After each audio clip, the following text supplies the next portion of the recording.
Oh wait, are we? All right, if you don't mind me asking, guys, which one? How many of you guys use social media daily? Everybody. Okay, everybody. Yeah, we teenagers, right? So, my claim is I believe social media regulations as a whole are, in a way, a double-edged sword because you have the perspective of the side that believes social media regulations will limit freedom of speech, and then we're also going to have the other side that believes that it's kind of mandatory because we want to protect people online and especially in social media like places. Okay, we're gonna look at why regulations are needed. We're gonna also look at how they affect freedom of speech and political expressions, and we're gonna also look at balancing both sides. We want to look at how we're gonna balance the regulations with the side that wants to be like, okay, but we also want freedom of speech. So let's look at why regulations are important. We want to look at why regulations are important as they protect users in general, especially young children and teenagers. They also have regulations to protect people from misinformation, harmful content, harmful content, and hate speech, and also things like self-harm and things like that. People who support regulations usually have the idea that we want government to really be involved within the online space just to make sure that everything is safe.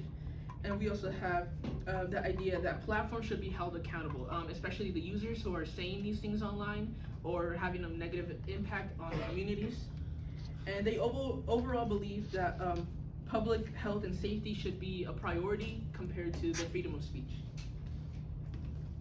Let's look at the anti-regulation side of things. The anti-regulation believes that they want more freedom of speech overall compared to the limitations that the restrictions come with. They also believe that the social media regulations are necessary, but they shouldn't have a big impact on the on the freedom of speech side. They believe it'll impact people with political opinions. For example, have you guys shared like news on Instagram? Anytime? Sometimes your friends are like, I can't see that. Well, that's because sometimes, let's say for example, Instagram will block that or not let you see that information. We're gonna also look at the activism and protest side. Let's say, for example, we had a protest a few weeks ago. When people recorded that and would try to share that with their friends as well, that was limited as well.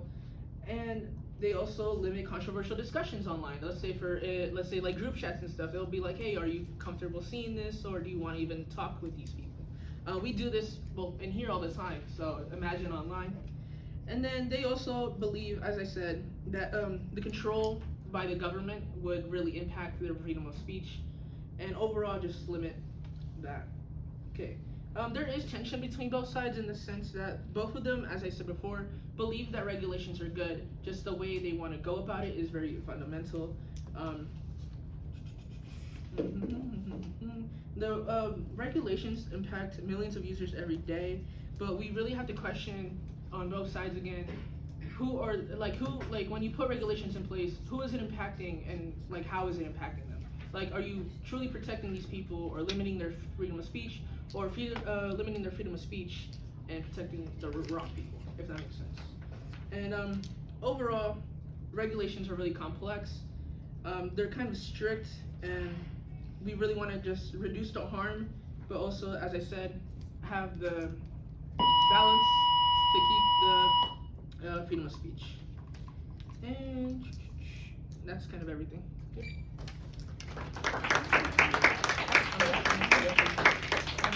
Feedback for Alil? I like the question that he asked the audience. Yeah, everybody. Very interactive. I like his attitude. Thank you.